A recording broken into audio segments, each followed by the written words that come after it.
What's going on, everyone? Welcome back to the channel. If you guys are new here, make sure you go down and subscribe. In the past, I've shown you guys a BSA Golden Flash that we own, and I may or may not have mentioned that there was a second one in the collection. Well, let me introduce you to another motorcycle that we have that needs a little bit of work, but nonetheless is still very, very cool. This was the BSA I showed you guys earlier this year. We took it for a ride, and well, it might leak just a little bit, but still a whole lot of fun and definitely a very cool motorcycle. This is a 1953 BSA Golden Flash. You never really see these motorcycles anywhere. I mean, the older they get, the less of them there are out there, but we have a second one. This is what I believe a 1951 or 1952 BSA Golden Flash. Pretty much the same as that, but just an earlier model year. Now this bike might seem like it's in a lot of pieces, but it's actually not. The bike's missing the tank, but the only thing that it's really missing is the wiring, and it's missing the speedo right there. Other than that, the bike is basically all here. There's a couple of smaller components that we do have in the garage, but at the end of the day, it's really almost complete as a restoration. The only thing is, the silver and orange copper color was painted a very long time ago, and honestly, I don't see it matching the vibe of the motorcycle anymore, or ever. It's not my taste.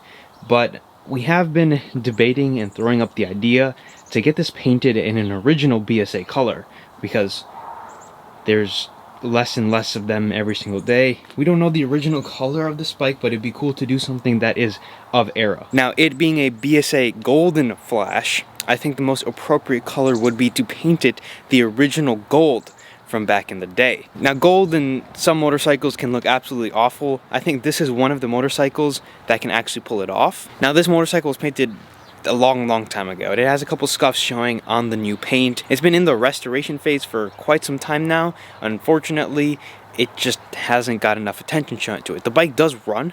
We actually started it, I want to say last year, which is pretty cool. The motor is basically all refreshed. The only thing that needs to happen is the wiring needs to put together for like the 3 electrical things that it has. On this black one, the previous owner added indicators to the bike, which are not original. We've thought about taking that off just because it's not an of era thing, but it's also kind of cool if we do intend to ride it a little bit. This can be like the rider, this can be like the show bike once it's all done up, but we're not going to add any of the funky indicators or anything that the bike has. There's a couple of bits that we need to source, like the mirrors. That definitely isn't the right gauge here. There's a couple of just mismatched things that need to be changed in order to make it 100%, but for the most part, the bike is all here. Now, we currently have one motorcycle that is being restored just because they've been sitting in the corner for so many years. I hopefully will have an update on that motorcycle, or it should be completed, I should say, in the next couple of months here. The bike has currently been all repainted, re-chromed. It's currently in a rolling frame. It needs to be rewired, and I think a couple of pieces need to come back from chrome and paint as well still. That's going to be a fun bike to pick up. We just had that one done because they've been sitting for so many years. It just needed a little bit of work, even though it costed a lot of money. That motorcycle is well worth doing it too. And hopefully we should be taking delivery of that bike before not too long. It's been in restoration for almost a year, actually over a year, which is kind of crazy to think about. For those who are OG viewers of the car channel or even this channel, there may or may not have been a couple of videos where that bike was just tucked into the corner of the garage. If you know, you know, I suppose. It's an old British bike, that's the most I'll say. But as you can see, the paint, just from sitting and kind of just being neglected a little bit in the corners, has a couple of scuffs in it. And well, if we're going to be fully redoing the bike, I'd rather do it in a different color. And my dad kind of agrees that this isn't the color scheme that we should go with. I believe at one point in the restoration, the bike was going to be some type of like a bobber build or something along that extent. It's never been chopped or modified like that, but I believe that was kind of the idea of the build, which fortunately didn't go through because they're getting harder and harder to find. My dad's had this bike for 25 plus years at this point. So it'd be kind of cool to finish the bike, which we hopefully we'll get to as soon as a couple of the other projects are wrapped up and we decide whether we want to go full paint or not. We most likely will, so we're gonna have to find someone to paint it. As soon as the other bike is back from restoration, this bike will probably get sent out for paint. So, a little peek at the tank. That is actually the tank that's been repainted for the bike. It's kind of just been sitting up there, and well, it's brand new. The paint on that is immaculate. There is not anything wrong with that tank whatsoever.